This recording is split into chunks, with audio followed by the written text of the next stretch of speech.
Om Namo Bhagavate Vasudevaya.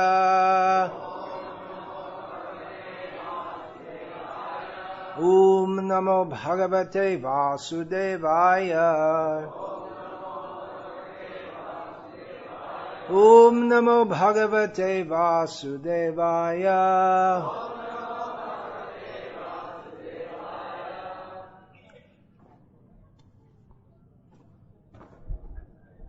First of all, thank you to everyone for coming.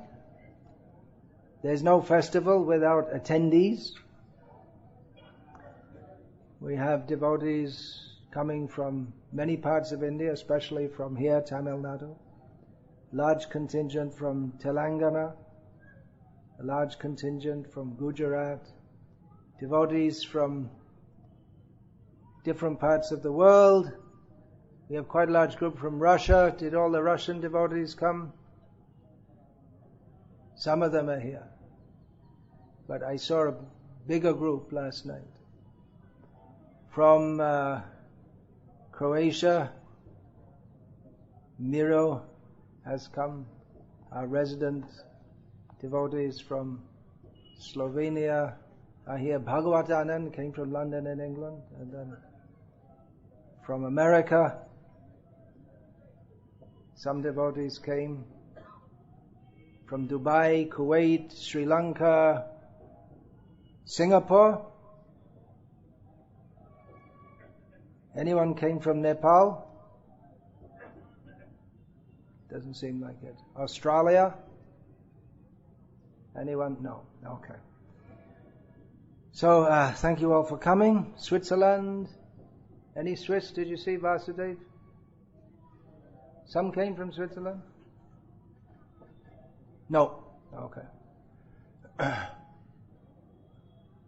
And usually we say thanks at the end of the festival when half the devotees have already left. So, but anyway, when we say thank you, most of the devotees who we're saying thank you to are not here because we're thanking them for being in the kitchen, for making arrangements, which they're running around and doing, for donating, for so many services are there. Sound system, there's so many things. Anyway, thank you, thank you, thank you. It is appreciated.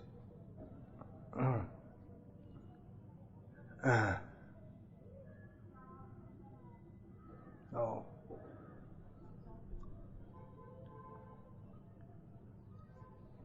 As I said, we're here to glorify Krishna.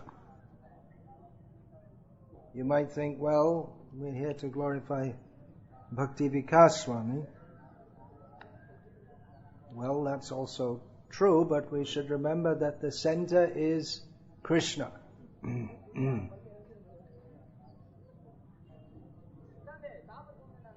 Maybe the most famous verse in our ISKCON concerning the spiritual master is Yasya prasadad bhagavat prasado yasya aprasada nagati katopi dhayam stuvangs tasya yashastri sandhyam vande guru shri charanarvindam. Offering respect at the lotus feet of the Guru, by whose mercy or whose pleasure Bhagavan, the Supreme Personality of Godhead, is pleased, and by whose non-pleasure or displeasure, nagati katopi, whatever else we may do, it will not help us. Therefore we meditate and glorify Him 3 times a day. That's done in the chanting the what is called the Guru Gayatri mantras, or anyway may be done. So this emphasis on pleasing the Guru, because that will please Krishna. When Srila Prabhupada, who is Jagat Guru, the Guru of all the universe, he's capable, fit to guide everyone in the universe, although not everyone in the universe has the fortune of knowing that or not knowing that. Keho mane, keho namane, shabtaradash. Everyone, some recognize it and some don't recognize it, but everyone is his servant. This is stated in Sri Chaitanya Charitamrita in relationship to Sri Chaitanya Mahaprabhu. So then we should think, how can we please Srila Prabhupada? You may be thinking how you can please me, but it should be non-different. If there's any difference between pleasing me and Srila Prabhupada, then there's a problem. Then I'm not fit to be here at all. And I'm only fit to be here because Srila Prabhupada gave the order to his disciples, the natural order in disciplic succession, that just like child is the father of man, the child of today is the father or mother of tomorrow. So the disciple, it's understood, they should also accept spiritual children. So Srila Prabhupada is the guru of all of us and in all forthcoming generations also. And then also Srila Bhakti-Siddhanta Saraswati Thakur is our guru, Srila Gaura Das Babaji. So in this way the parampara goes up to Krishna and extends in different branches throughout the universe. So how to please Srila Prabhupada, we should think. When he was asked, what pleases you the most? Srila Prabhupada replied, chant Hare Krishna. Simple thing. If we chant Hare Krishna, that pleases Srila Prabhupada. So we should chant Hare Krishna. Srila Prabhupada came to this world and particularly came to the Western world to bring something which was not there before. Krishna consciousness. And Krishna consciousness, remembrance of Krishna, to always be aware of Krishna. That is invoked, fortified by the chanting of Hare Krishna. And when one is actually in love of Krishna, then what does he do? He chants Hare Krishna. Evam vrata sapriya nama kircha jata anuraga chitta uchai hazati rodati gayati unmadavam rityati lokabhaya unmadavam. When one is actually in full love of God, what does he do? He chants Hare Krishna like a madman, not caring for others. So Srila Prabhupada said, what pleases you the most? Chant Hare Krishna. This was his reply. And he said, you're already doing that. So, in other words, he was very satisfied to see that many people who had previously no knowledge of Krishna and no access to Krishna were now chanting Hare Krishna. At another time when Srila Prabhupada was asked the same question, what pleases you the most? He replied, if you love Krishna. So that seems to be more of a challenge to us. To chant Hare Krishna is relatively easy. It's not easy for everyone. Of course, everyone who has a mouth, two lips, a tongue, a sound box, functional sound box in their throat and life in their body, it's not a difficult thing to do physically. But for some people, because of ego or because of unfamiliarity, they don't want to chant. So for some people it can be very difficult. Not physically, but psychologically to chant. But at least persons who are somewhat open-minded, we can say. Udaradhi, this term comes in the Vedic literature. Udaradhi literally means broad-minded. And persons who are not envious, who are not inimical toward Krishna, they can chant Hare Krishna. But pure love of Krishna may seem very far away. Bishoy Charya Kabe Shuddha Hobe Man, Tabe Hama Herabo, Sri Vrindavan. Narottam Das says, when I give up all, just give up all material desires, and my mind is completely pure, then I shall be able to see Vrindavan. So that may seem a long, long way, but how to get there? Chant Hare Krishna. In the very beginning, even when one has no knowledge of what this is all about, as a child, or we go in the streets, and in the Western countries people may not know what this is, but they join us in chanting with no knowledge. So that's prior to the initial stage.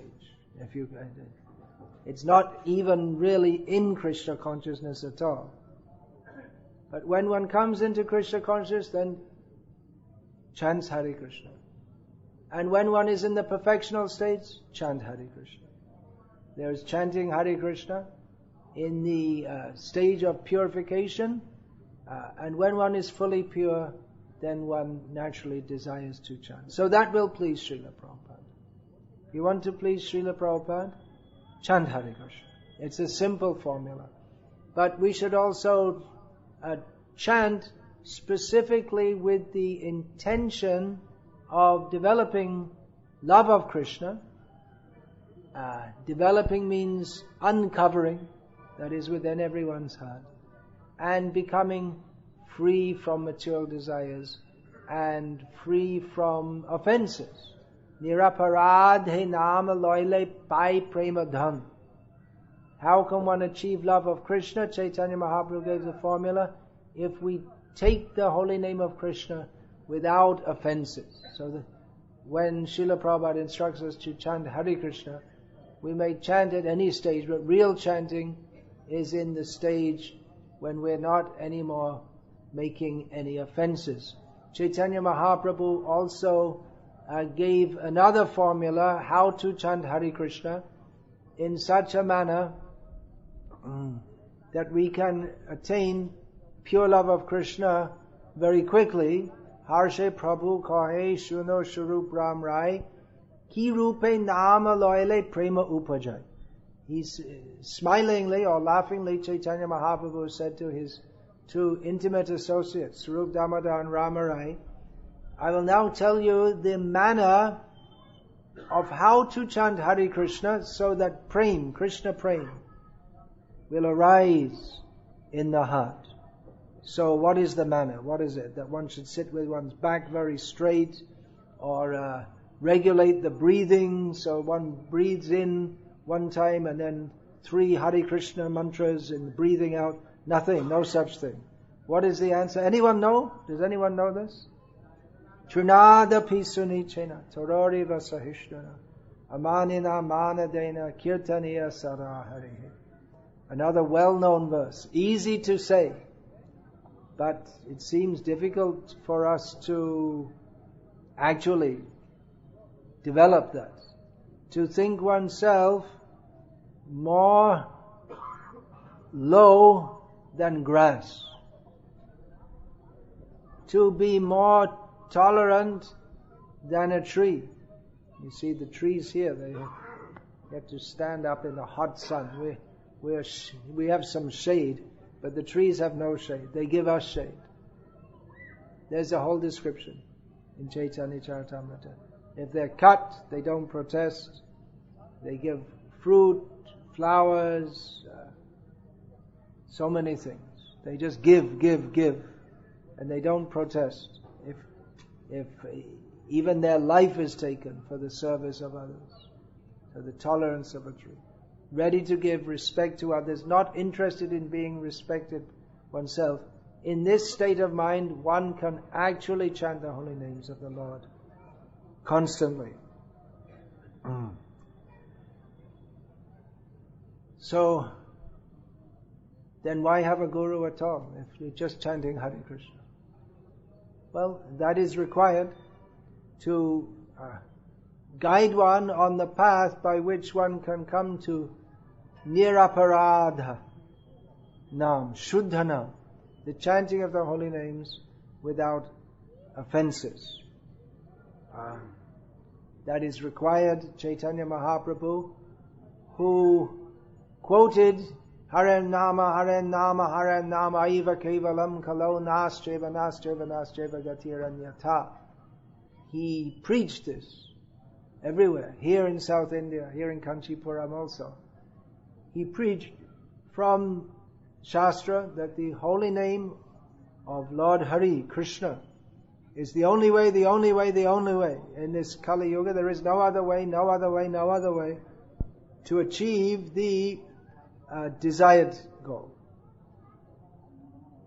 So Chaitanya Mahaprabhu, he preached this. He also told Srila Rupa Goswami all the rules and regulations to Rupa and Sanatan. He told them various rules and regulations for them to compile in books which are to be the guidelines for Vaishnavas.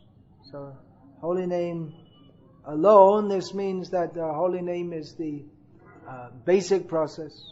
If one chants Hare Krishna day and night without doing anything else, that's only chanting Hare Krishna. But then, if we stop to sleep and eat and various activities for bodily maintenance, we also may have social activities, particularly people who are working in jobs. So how to lead our life in such a way that will be conducive for the development of Krishna consciousness. What to do and what not to do. Chaitanya Mahaprabhu gave all these rules, beginning with Ado Gurvashraya. The first rule, one should take shelter of a spiritual master.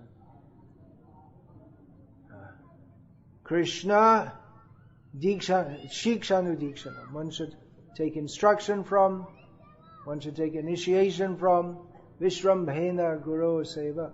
One should serve with affection the Guru. This is the process by which we who are children in life become nourished, nurtured, and developed, just like the child is developed by the parents, and then the child becomes suitable to nurture others. But in actual civilization, the children don't forget the parents or neglect them, nor do the parents forget the children.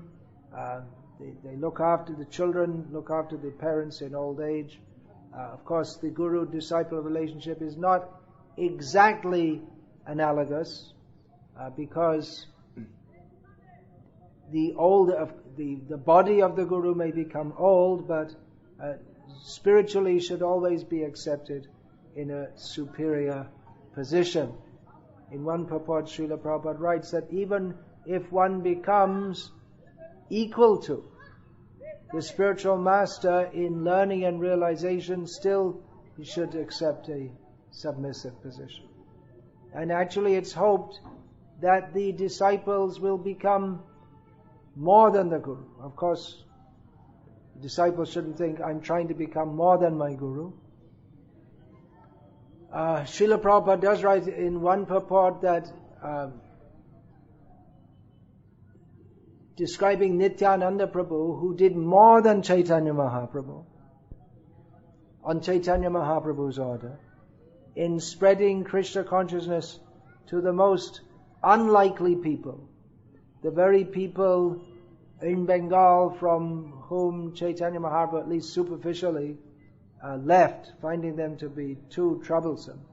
So such people Nityananda Prabhu delivered, and describing this, Srila Prabhupada says that by the grace of Nityananda, one should do more than him. And actually Srila Prabhupada did so. He spread Krishna consciousness throughout the world by the grace of Lord Nityananda.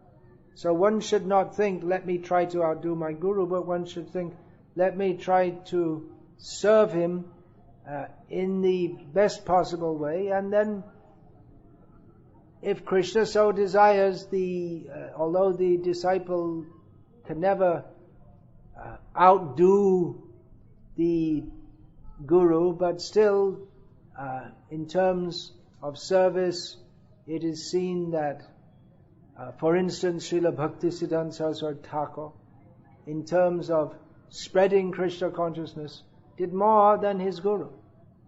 And our own Srila Prabhupada did more than Srila Bhaktisiddhanta Saraswati Thakur. Of course, we shouldn't put any mundane measurement or think that one is better than the other, but Krishna works through different people in different ways at different times. So every one of us should seriously endeavor to serve our Guru in the best possible way by following in his footsteps. So thank you all for coming here. I need to remind you that although you're enthusiastic to praise me, and I should not discourage that, that will surely help you inasmuch as I am properly situated in the parampara, then by your praising, this is our philosophy, our understanding. You should be benefited by doing so, but you should understand why. Why? Because I am coming in parampara, and the actual object, central object of worship is Krishna. Guru is to be glorified because he is worshipping Krishna and teaching others to do so. Shat karmanapano vipra mantra tantra visharadaha avaishnava guru nasyad vaishnava shvapacha guruhu. One may be a brahmana, very expert in performing various ritualistic activities, chanting mantras and so on. But if he's not a Vaishnav, he's not fit to be a Guru. And if one is a Vaishnav, even from the lowest social category, most sinful background, if he's actually a Vaishnav, then such a person is a Guru. Srila Prabhupada in 1975 was in Vrindavan on the day of his Vyasa Puja. That means the day after Janmashtami. He spoke on that day. He gave a lecture in Hindi, part of which I am reading in translation. Srila Prabhupada said, "My disciples have organized the Vyasa Puja today and they are worshipping. This does not mean aham guru upasana, that I have become God and I am getting them to worship me for showing off. This is not the case." So this is a very important thing to understand, because here in India especially, there are many gurus who are praised by their followers, but the praise goes as far as the Guru and stops. It's not offered up to Krishna. And the disciples may even think that the Guru is God. This will not help anyone. So this festival is not organized for me to try to impress upon you that I am God. There are gurus who say that or allow their disciples to say that. But this is worship of the Guru as the medium through which worship to Krishna goes. Not that if he tries to digest it himself, he'll get a severe case of indigestion. One who accepts worship on his own account. So Srila Prabhupada continued, the fact is, the scriptures say, Yasya deve para bhaktir, yatha deve tatha gurau, tasyaite katita hyartha, prakashante mahatmana. To acquire this Vedic knowledge, there is only one solution. Yasya deve para bhakti. To have unflinching faith in the Lord, transcendental, a prakrita faith. A prakrita means not of this world. And just like we have transcendental faith on the Lord, similarly, transcendental faith on the spiritual master. Yasya deve para bhakti yatha deve tata guru. This should be practiced, and to teach that, we have to sit down and be worshipped by them, and to teach them. This is correct. That is why the Vyasa Puja celebration is conducted. They also worship, and those who have faith in the Acharya Upasana. The Lord says in the scriptures that the Acharya should be worshipped.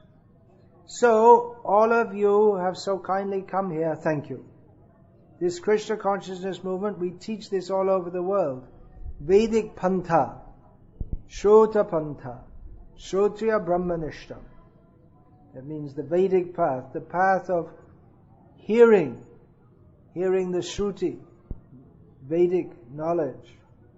The Guru, his two basic qualifications. Shrotriya, one who has heard the Vedic knowledge, and Brahmanishta, who is fixed in that. To be firmly devoted to the absolute truth, one must accept the path of hearing from authorities, Shrota Pantha. Chaitanya Mahaprabhu also says, at the time of imparting knowledge to Rupa Goswami, Guru Krishna Prasade Pai Bhakti Lata Bij. Through the spiritual master and Krishna, we get the seed of the creeper of devotional service. These are some thoughts. Therefore, it is the duty of the disciple to celebrate the appearance day of the spiritual master, Vyasa Puja. The spiritual master will teach. It does not mean that I am getting this worship done by them to increase my honor. Or prestige. This is not the case. So Srila Prabhupada is iterating to the assembled people. He's speaking in Hindi, so that would be mostly for the local public in Vrindavan. At that time, most of Srila Prabhupada's disciples in India were from America and from various parts of the world. So Srila Prabhupada is emphasizing that he himself has taught them to do this. Everything Srila Prabhupada taught to his disciples, everything about Krishna consciousness. So he also taught them to perform Vyasa Puja. And Srila Prabhupada is explaining to the public in Vrindavan, why is he doing that? Not that he will be praised. That's not the purpose. But so they can receive this knowledge, which is the Guru. The Guru is Guru because he gives Vedic knowledge. And what does the disciple have to do to receive that knowledge? The Guru is speaking, but not everyone will accept it. They have to become fully submissive to the Guru. They have to have firm faith in the Guru. So the Vyasa Puja ceremony, Srila Prabhupada explains, is organized with this aim in mind, to benefit the disciples. Srila Prabhupada continued.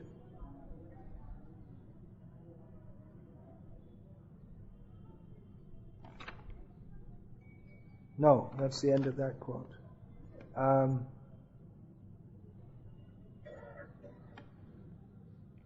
Now I'm going to quote from one of Srila Prabhupada's purports in his Srimad Bhagavatam commentary.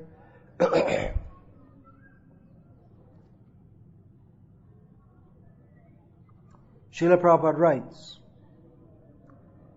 Canto 8, Chapter 15, Text 28, purport.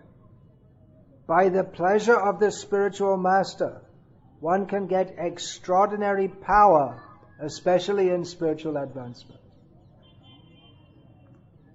Up to the present day, in India, people tend to have faith in gurus. That's diminishing now as one after another various famous gurus are exposed for not actually being very spiritual people. But still that faith is there because people believe that one can get extraordinary power by worshipping the guru. Now Srila Prabhupada writes here, especially in spiritual advancement. Various gurus may be approached for various purposes. We see in Srimad Bhagavatam that the asuras, the demons, they got extraordinary power from their guru Shukracharya. For what? For military conquest. It's never expected that the demons, although they're always trying, they can conquer the Swarga, the heavenly planets. But they were able to do so because circumstantially Indra, the king of the demigods, was depleted in power by his own having insulted his guru. So he became depleted in power, and at the same time the demons, they became most attentive in worshipping their guru and following his instructions. So this actually guru means one who guides in spiritual advancement, but the term guru is also used more generally. So people have faith that if we worship a sadhu, we can get great benefit from them. But especially as stated here, especially for spiritual advancement. That is the real meaning of approaching a guru. Tasmat gurung prapadyate jignasu shraya uttamam. One should therefore approach a guru and inquire, surrender to a guru and inquire about one's ultimate benefit. There's the similar verse, there's Upanishadic verse, there's similar verse in Bhagavatam. They both begin with the therefore word. Now, having seen how useless everything is in this world, one should approach a guru. So, Srila Prabhupada says, by the pleasure of the spiritual master, one can get extraordinary power, especially in spiritual advancement. So we're all getting extraordinary power. You may think, well, I don't think I've got extraordinary power, but it is extraordinary that we're chanting Hare Krishna. In this Kali Yuga where everyone's character is declining, generation by generation. People are getting worse. One of the symptoms that things are getting worse is that people often nowadays they hardly discriminate between good and bad. So anything's okay. As long as it doesn't do anyone any harm, then it's okay. That's the idea. There was this controversy about 3 years ago, was it, when the Supreme Court in India ruled that the live-in relationship, it doesn't do anyone any harm, so what's wrong with it? So this attitude comes from not understanding the ultimate purpose of life. So this philosophy is that, well, we can live like animals, and as long as it doesn't do any harm, then then it's okay, it's all good. If you enjoy yourself, as long as you don't do harm to others. But by enjoying yourself, you are doing harm to yourself, and if you're a father or a mother, then you're doing harm to your children, because we're supposed to utilize this human life for God realization. So, Srila Prabhupada, I'll continue this. The blessings of the spiritual master are more powerful than one's personal endeavors for such advancement. Yeah, so we are all getting extraordinary power. The very fact that we're here and we're chanting Hare Krishna and we're not engaging in sinful activities, that in itself is evidence that we're getting something. solid, something substantial.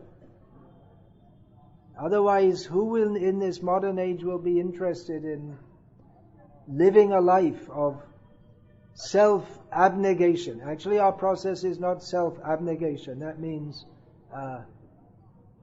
for translators, that means vairagya, or actually more closely, tapasya, self-denial. Why should we do that when the whole thrust of modern life is enjoy, buy this, buy that, get something more, enjoy yourself as much as you can, as long as you can. But human life is meant for God realization. Nayang deho deha bhajang riloke kashtan kaman arhate virbhujam tapo devyam putraka yena sadvam yasmad shudyad brahma sokyam tvanantam. This human life is not meant for simply trying to enjoy ourselves, which, if we consider, even the pigs are doing. So it's not actually high civilization simply to try and enjoy our senses. In terms of sophistication, we're more advanced than the pigs, but in terms of consciousness or goal of life, we're on the same level as the pigs if we have no higher goal of life than sense gratification. So we should perform divine austerities by which we can become purified and attain eternal bliss. So this is the purpose of human life. We are all on this path that is extraordinary in the modern age. There's some very important words here. Srila Prabhupada writes, the blessings of the spiritual master are more powerful than one's personal endeavor for such advancement. This is a classic quote from Srila Prabhupada in very simple English, which anyone with any slight grasp of the language can understand. He states a truth which is so vital for our understanding. If we can just understand this one line linguistically, we can very easily understand what it means. It's not a very abstruse philosophical point. It's very straightforward. But the import, if we take that into our consciousness, this Guru Mukha Padmavakya Chitete Kore Aika Ana Kore Homane Asha, this taking the words of the Guru, the instructions, as our life and soul, making them the only object of our life, not desiring anything else. So these instructions are there, that if we can somehow or other, if we can satisfy the spiritual master and get his blessings, that will be more conducive to our spiritual master than anything else we do on our own account.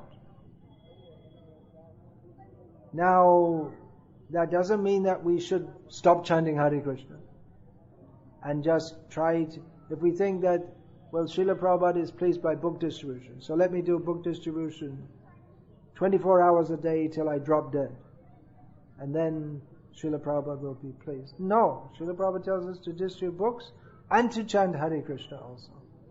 So the point is that somehow or other, if we can please him, and remember that he's pleased by, what is Srila Prabhupada pleased by? If you love Krishna. So it seems to be a circle here. We want to get the blessings of Srila Prabhupada so that we can love Krishna. And how can we please Srila Prabhupada? If we love Krishna. So Srila Prabhupada explained it's like a train running on two tracks. That's he used this in example for the Bhagavata Marg and the Pancharatrika Marg, and also the mercy of Guru and the mercy of Krishna. So we have to try to please the Guru. The Guru will be pleased. He engages us in Krishna's service. Narottam Das, quoting back to the quote from Srila Prabhupada, Narottam Das Thakur therefore says, Guru Mukha Padmavakya Chitete Korea Oikea Arna Koriha Mane Asha. Especially for spiritual advancement, one should carry out the bona fide order of the spiritual master. So there you are. How to please the spiritual master? Follow his orders. Therefore Srila Prabhupada translated Guru as spiritual master. Master means the master and we are the servant. We have to follow. By the parampara system, thus one can thus be endowed with the original spiritual power coming from the Supreme Personality of Godhead. So that power flows through, the power from Krishna. We do not desire to become powerful in the sense that materialistic people want to be powerful, to show themselves to be better than others and to dominate others.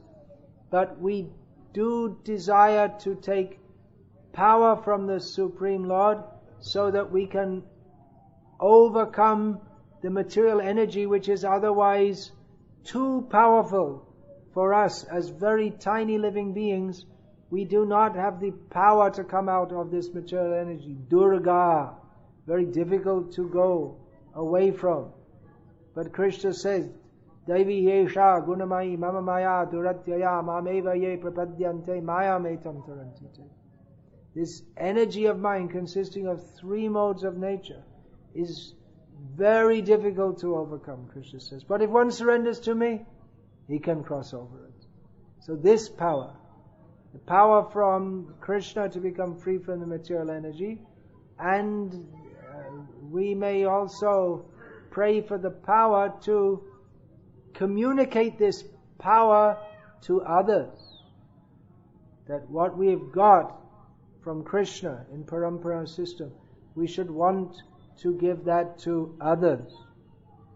So the parampara, that can be the power of Krishna, Krishna Shakti, coming in the parampara, that can be compared to electricity, which can be communicated or sent, it's not communicated, it actually travels over long distances via copper wires, or even better conductor, so we're told, is silver. It's more expensive. But copper electricity can travel through copper wires over long distances with no diminishment. There is very slight. But so that example is given, and actually in one sense, so that's like that, the parampara. If the gurus in parampara, they give the message exactly, then we get the message exactly as it was spoken by Krishna. But actually in one sense, our guru is giving to us the message of Krishna in a manner that is more appropriate for us than the way Krishna gave it. It's the same message, but the Guru makes it available to us. Krishna spoke Bhagavad Gita to Arjuna in the context of Arjuna's fighting, and that was later explained by various acharyas. They analyzed all the different points, the Nishkam, Karma, Yoga, and so many points. Srila Prabhupada presented Bhagavad Gita in the Western world, where all these detailed points of Vedic philosophy were not understood, and actually very difficult to understand. One first of all has to understand the whole system of Varnashram, which is not applicable in the Western world. So Srila Prabhupada emphasized the essence, Krishna. He emphasized that, and of course this is the message of Shastra, that we should simply surrender to Krishna. So just as Krishna enlightened Arjuna on the battlefield of Kurukshetra, so Krishna's representative Srila Prabhupada enlightened so many people in diverse circumstances. Arjuna was perplexed thinking what is the right thing to do, Srila Prabhupada went among people who had no idea of right and wrong, or hardly even any idea of right and left. They were all intoxicated a lot of the time. And they weren't asking for spiritual knowledge, but Srila Prabhupada kindly delivered that. So we get the power from Krishna comes through in such a manner that Srila Prabhupada was able to deliver people who they weren't even looking or trying for self-realization. Maybe in some ways the hippies, but they were very misguided about that. Many of them thought that self-realization is available in the form of intoxication by psychotropic drugs, but the actual result of that was more degradation. So, Kali Kali Juga Dharma Nama Sankirtan Krishna Shakti Bina Nahe Ta Pravartan. In this Kali Yuga, the religious process for the age, in this very fallen age of Kali, is the congregational chanting of the holy names of Krishna, but one cannot establish that in the world unless one is especially favored with the Shakti, with the energy of Krishna. So we see that undoubtedly Srila Prabhupada was imbued with extraordinary potency for delivering others and for giving the Hare Krishna mantra and for explaining the elevated Vedic philosophy which traditionally is presented in Sanskrit, later was presented in Bengali, for instance in Chaitanya Charitamrita and various other vernacular languages of India.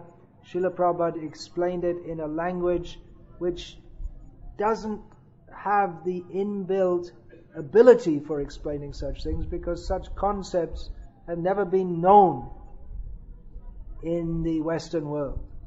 Srila Prabhupada gave that, and thus he can take out all the knowledge of the Vedas and state it in such a simple and clear way. The blessings of the spiritual master are more powerful than one's personal endeavor for such advancement. Another quote from Srila Prabhupada. Srila Vishwanath Chakravarti Thakur has pointed out that the original cause of offending the Lord and falling down from one's position is one's not learning how to properly worship a bona fide spiritual master. One who is trained to offer respectful obeisances and worship the bona fide spiritual master automatically offers proper worship to the Supreme Lord. That doesn't mean that one only worships the Guru and not the Supreme Lord, because the Guru teaches us to worship Krishna. So without the mercy of a bona fide spiritual master, even a this is from Bhaktisiddhanta Saraswati Thakur. It's quoting from his... it's quoting Vishwanath himself, in his Bhagavatam commentary. Without the mercy of a bona fide spiritual master, even a so-called religious man will gradually become atheistic, offend the Lord by foolish speculation, and fall into a hellish condition of life. So it's not only that by worship of the Guru one is elevated in spiritual life, but by failure to do so, even if one is superficially worshipping Krishna, or one is superficially religious, one will gradually become atheistic, make various speculations, and offend the Lord and fall down. These are important instructions. So that's another reason why we have a guru. We may think, well, I can read all the books myself and get all the instruction myself. Well, of course, in the books it's stated to worship the Guru. And another point is that the Guru himself should have heard, Shrotriyam, should have heard well and imbibed the teachings of Shastra, of Parampara from his Guru, and present the essence of that. We find that the sages at Naimesharanya, in the beginning of the Bhagavatam, we find that they address Sutta Goswami that you have heard all these Shastras from great personalities. So please describe to us the essence of that. And then Sutta Goswami explained the Srimad Bhagavatam. So the Guru is supposed to hear well, absorb, and then select those parts which are especially meant for, which he perceives are especially useful for or meant for the disciples, that they have specific queries, should be able to answer them. That's one of the more detailed instructions given, that the Guru should be able to to reply to the questions of the disciple, that the disciple is not disappointed for lack of knowledge. Of course, the question of the disciple, that should be pertinent and should be offered in the right attitude. There are many instances. In Mahabharata, there's who is that? There was the one disciple, he was just given menial service to do for years and years and years and years. He was never taught the Vedic knowledge, and then ultimately the sacrificial fires they taught. So, just by his faith. Now,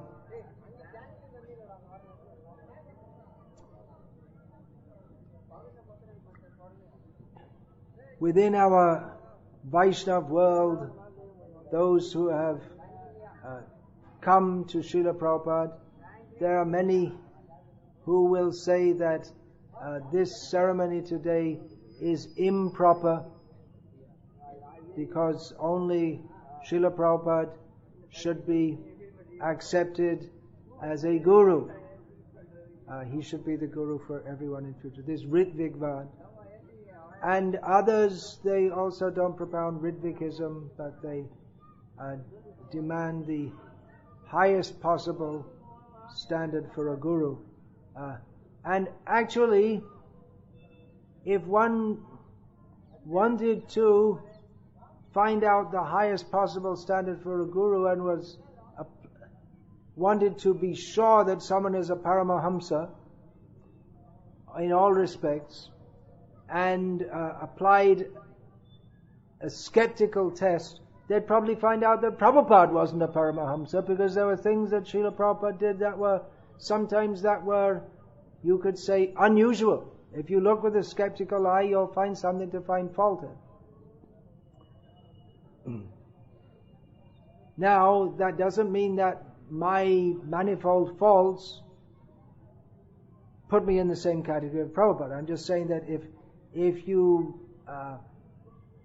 look for faults, you'll find them. Even Chaitanya Mahaprabhu, people found fault in. And to the present day, there are people who criticize Chaitanya Mahaprabhu and criticize Krishna.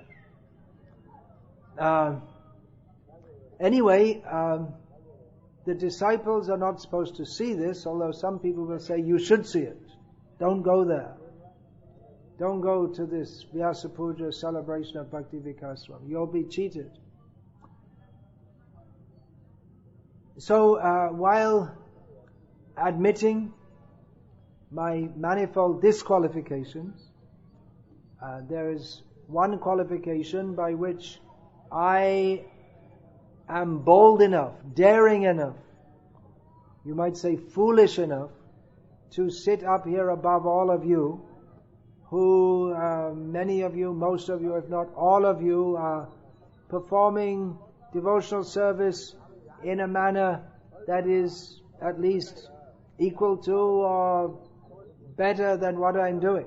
Who's to say how it may not be the big person sitting on a big seat who is pleasing Krishna more. It might be someone who's not even very well known. It's not by name or fame that one becomes pleasing to Krishna. Dhane jane panditye krishnere nahi pai, keval bhakti bosh Chaitanya Gosai. It is not that by wealth or by becoming famous and having followers or becoming learned that one can attain Krishna. If one actually has pure devotion to Krishna, then that brings Chaitanya Mahaprabhu under his control, under the control of love.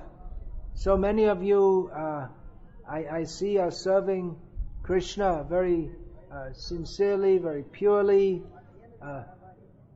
So what am I doing up here? Why am I so bold to sit up here? And then that one thing, one qualification is there, and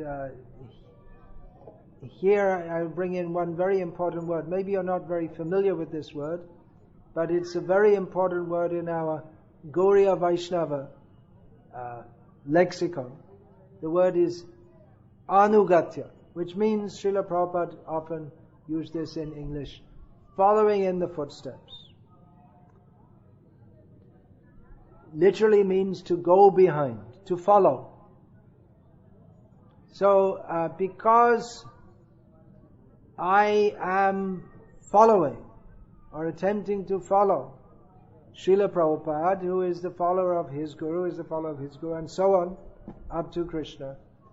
This is my qualification for being here, and that is the qualification for you being here also. Otherwise, what are we doing here? This is not a mutual glorification club, where I will come and glorify you, and you come and glorify me, like the Lions Club. I don't know if ever you went to any of their meetings. They all get in a circle, Rotary Club. They all go round and round and praise each other, and they take some satisfaction in that. But because I am following Srila Prabhupada, or I had that idea in mind, and I'm very clear on this point, that without the mercy of Srila Prabhupada, there's no meaning to my existence or your existence. We have to follow the instructions, follow the example of the great Paramahamsa Acharya. If my only qualification for sitting here is to tell you that. And you say, well, you told us that last year, and the year before, and the year before. Yes, and I will continue to do so, as long as I'm in this body, and hopefully in future lives also. Because that is the essence of our spiritual life. We have to go to Krishna. We have to go, there's only possible for us by the mercy of the Vaishnavas in general, by the Guru in particular, and devotees will say, oh, why are you accepting so much worship, Srila Prabhupada, and why not worship Srila Prabhupada? And it is a fact, a self-evident fact, that Srila Prabhupada in the present age is the towering Acharya, in comparison with whom myself, and dare I say others also, are not on the same level of empowerment, illumination, but nevertheless, on his order, it is our duty to worship Srila Prabhupada and to direct others toward that service. And why Srila Prabhupada? Because he directs us toward Krishna. He has very powerfully done so. He has given his books, which are the guidance for all Vaishnavas in the world at the present time. Of course, we are sitting here in a major place of the Sri Vaishnava Sampradaya, maybe in terms of the importance they give to places in this world, manifest in this world, then Sri Rangam is there, Tirupati is there, and probably Kanchi is number 3 in that regard. But this may be very controversial, But I would say, even for the Sri Vaishnava devotees, for them to understand and practice spiritual life very well in the modern age, and for them to serve Sri Ramanujacharya, better for them to study Srila Prabhupada's books, which give the clear understanding of spiritual life and spiritual knowledge, whereas for most people, whichever Vaishnava Sampradaya they may be in, it's very difficult, unless they study Sanskrit, it's very difficult for them to study, and even then all the philosophical points that are made, they're often quite arcane and difficult to understand. But Srila Prabhupada, his presentation is exactly suitable for people in the modern age. Even in Bengal, in the Gauriya Math, those who are interested in understanding spiritual philosophy, they mostly read Prabhupada's books and not Bhaktisiddhanta Saraswati Thakur's, because Saraswati Thakur's are very difficult to understand. Whereas Srila Prabhupada, Saraswati Thakur, it seems almost deliberately, I've discussed this in the book Sri Bhaktisiddhanta Vaibhav, his use of language was something extraordinary. Most Bengalis, even if they're well educated, can't understand it. But Srila Prabhupada took a completely different approach in presenting the same knowledge and presented it so it's very straightforward, easy to understand. So this word, Anugatya, Gopir Anugatya, this term comes in Chaitanya Charitamrita just once or twice. It's taken as the essence by those who are on the Raga Marga. So we should emphasize, yes, here the attention is on myself, and I will emphasize to you that I'm here as a follower of Srila Prabhupada. You should also keep Srila Prabhupada in the center of your lives by, particularly by, how is that? By reading his books and following his instructions.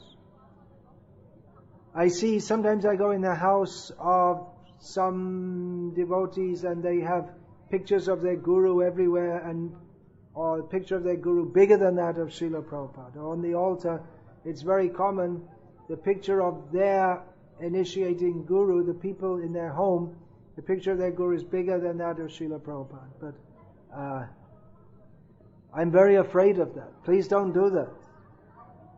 If you are to worship me, and that is stated, we quoted Srila Prabhupada, Acharya Upasana.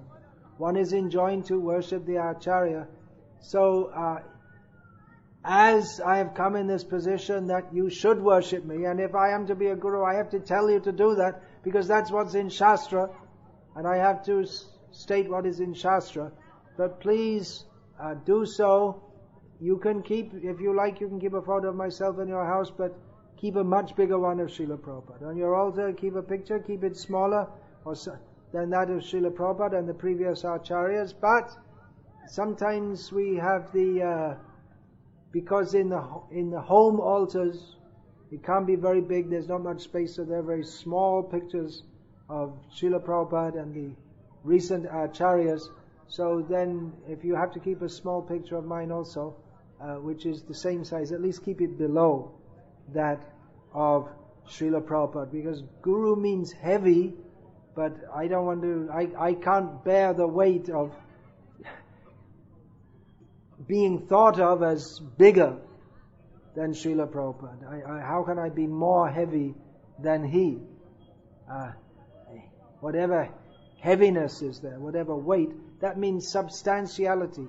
That comes from him. So don't try to make me dance on his head, or think that even just by keeping the photo, you might think, well, we're just doing that. But there's a symbolism. There's a symbolism in that. And if as a guru I allow my disciples, or encourage them, or even just allow without saying anything, that they shall keep big pictures of me and not of Srila Prabhupada, or small ones. So that's the symbolism is there that I think I've surpassed Srila Prabhupada, or that I should allow my disciples to emphasize me more than him, and simply by doing that, I lose all qualification to properly instruct you and to properly be a guru. Cannot ever be more of a guru than my guru. That's the simple principle of spiritual life.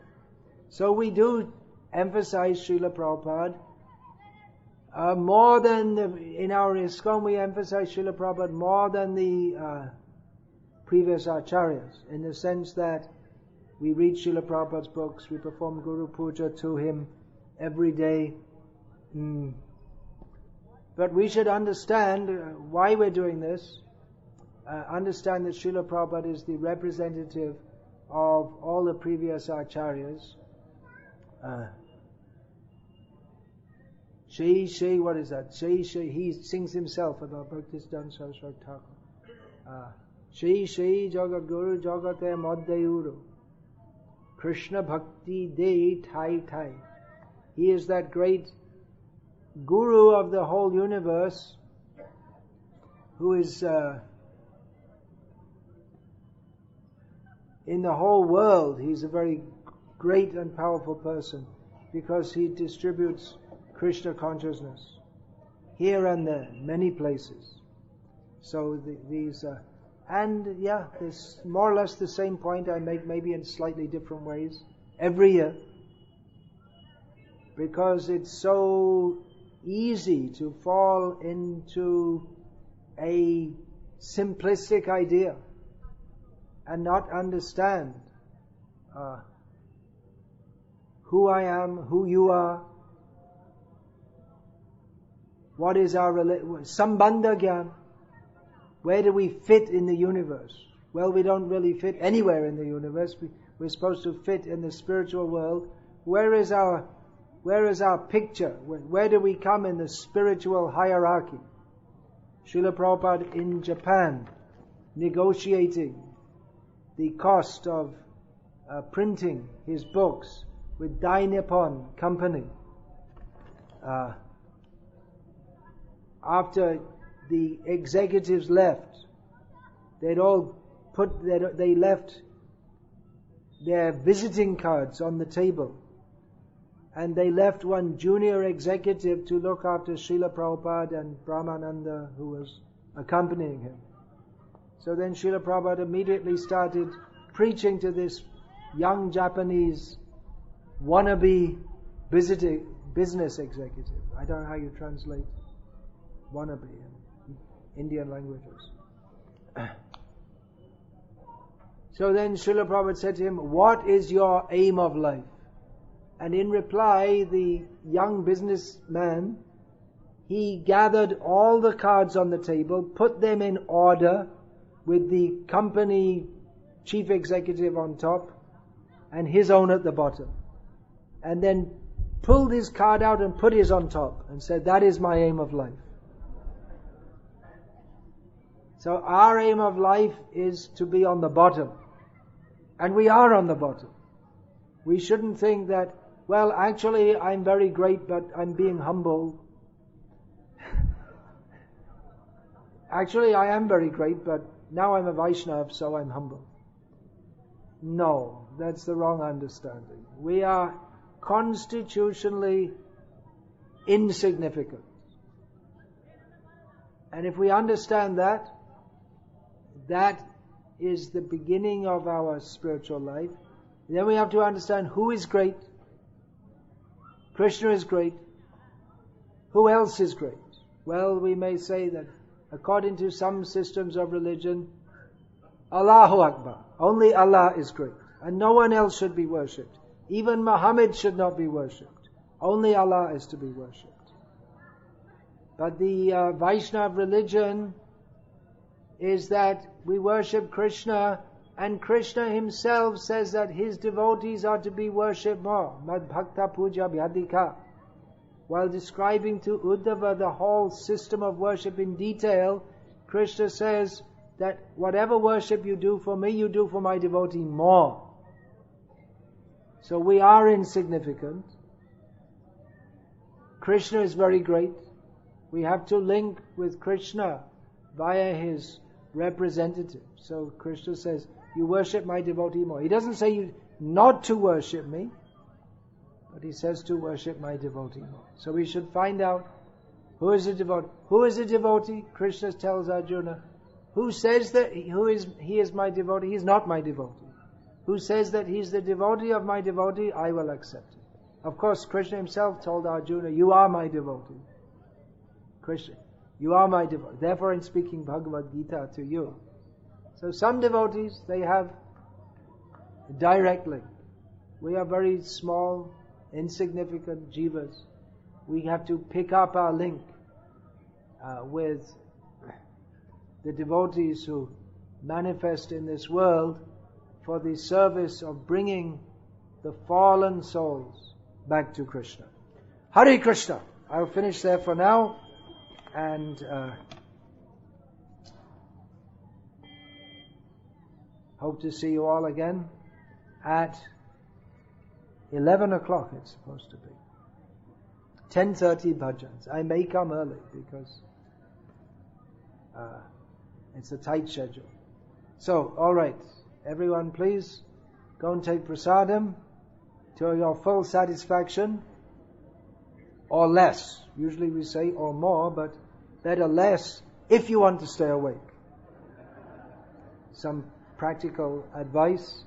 I know you're all very tired, having traveled a long way, so I suggest, it's not an order, you won't go to hell if you don't follow this. Better eat lightly now, and then at midday, I'm sure the tradition of having a knockout feast every day of the Vyasa Pujas is being upheld this time also. So you can get completely knocked out at midday and take it easy for now. Hare Krishna. All glories to His Divine Grace, Srila Prabhupada. Hare Krishna.